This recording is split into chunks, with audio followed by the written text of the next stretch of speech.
Good morning, children. Today we are going to see the factors on which the resistance of a conductor depends. Okay. Is there any factors we are going to check? The activity which is given in your textbook is 12.3. Okay. In this activity, the same way we should take a setup.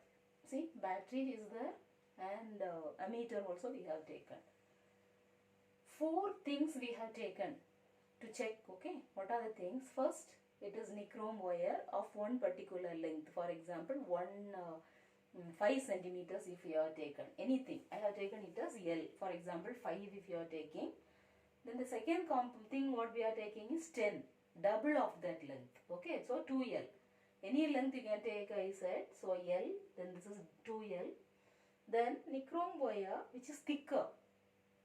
Okay, thicker in the sense, the cross section if you see it is broader. Okay, so thicker like nichrome wire you have taken. And then the same length of copper wire. So we are going to check what is the, what are the factors on which the resistance of a conductor depends. So while doing this activity, first one by one we are checking. We are keeping the nichrome wire and finding the reading in the ammeter. Then double 2L we are checking. Then the nichrome wire which is thicker, and then copper wire. When you are doing this activity, we came to know that when you are using this 2L, the reading is decreasing. It decreases to half of that. First, if it is 3, it is becoming half of that. It is 1.5.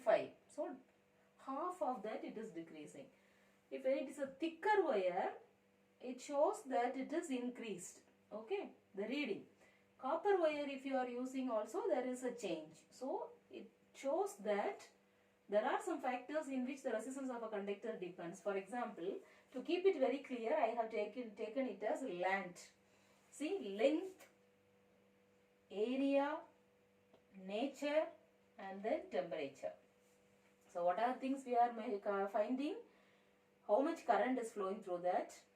And when how much current is flowing when the length is increased? How much current is flowing when the area is doubled? No, cross section it will be more, I said. So we have come to know that the resistance of a conductor depends upon length, area of the conductor, nature of the conductor, and also the temperature of the conductor. Okay, length, area, nature, temperature. In the exam, don't write it as length. Okay, just to keep it in your mind, I have written length, area, nature, temperature. So what happens now? When you are finding out that length, resistance is directly proportional to length. Okay, resistance is directly proportional to length. Resistance is inversely proportional to the area. Okay, inversely proportional to the area. So R is directly proportional to L. Directly proportional we can't put. So 1 by A means it is inversely proportional. So from these two equations we came to know that R is directly proportional to L by A. Okay. If you are taking this as 1 and if you are taking this as 2, from these two equations we came to know that R is directly proportional to L by A. R is directly proportional to L by A, or it can also be written R is equal to L by A, but we should put a constant there. Who is that? Rho. R-H-O, rho. Okay. What is rho? Rho is equal to R into A by L. Okay. Rho is equal to R into A by L. So what is rho? Rho is the constant. We know that it's a constant. Which constant? Constant of proportionality, or the proportion you are seeing, no? Rho is the constant of proportionality. That means electrical resistivity of a material of a conductor. Okay. Electrical resistivity of the material of the conductor, it will tell. So SI unit of rho is ohm meter. We have studied ohm also, for which we have studied ohm for R. For R, the SI unit is ohm.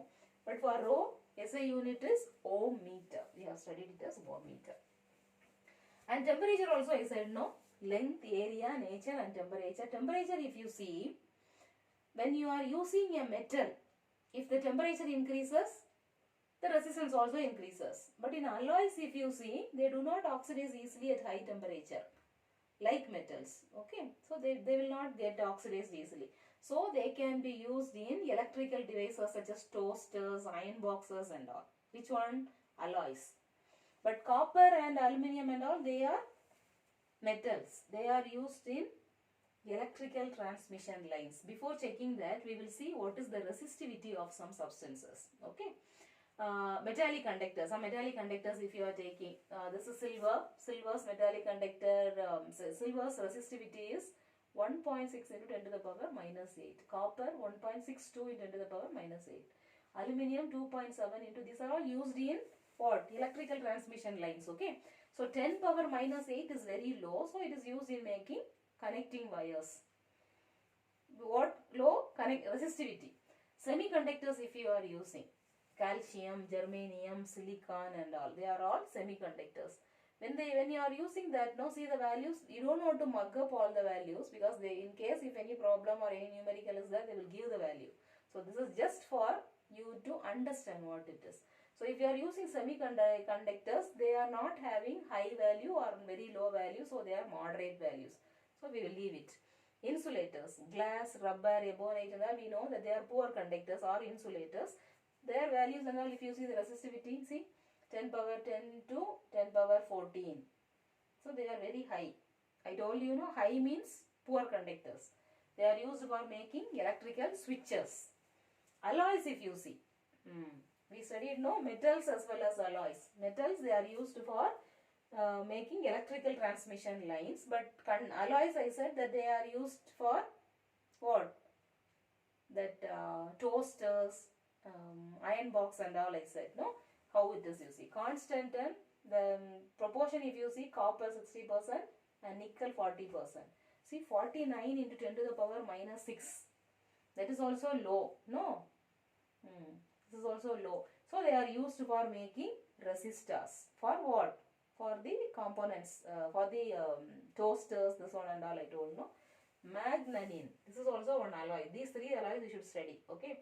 Constantan, magnanin, nichrome. See, the alloy, the ratio also they have given. So the nichrome is used everywhere because, see, 100 into 10 to the power minus 6. So that is the reason it is used in most of the cases. So these are the things we have studied today. Factors. Okay. This is not very important to by heart, just to go through. And this one, factors, it is very important. Which one? 4 factors: length, area, nature and temperature. Length, what happens? Directly proportional. Area is inversely proportional. Then the nature, we have studied how the nature will be measured. It differs, but how. And then temperature also we have seen. Okay. So go through this and read the textbook thoroughly. If you have any doubts, we will get it clear. Okay. Bye.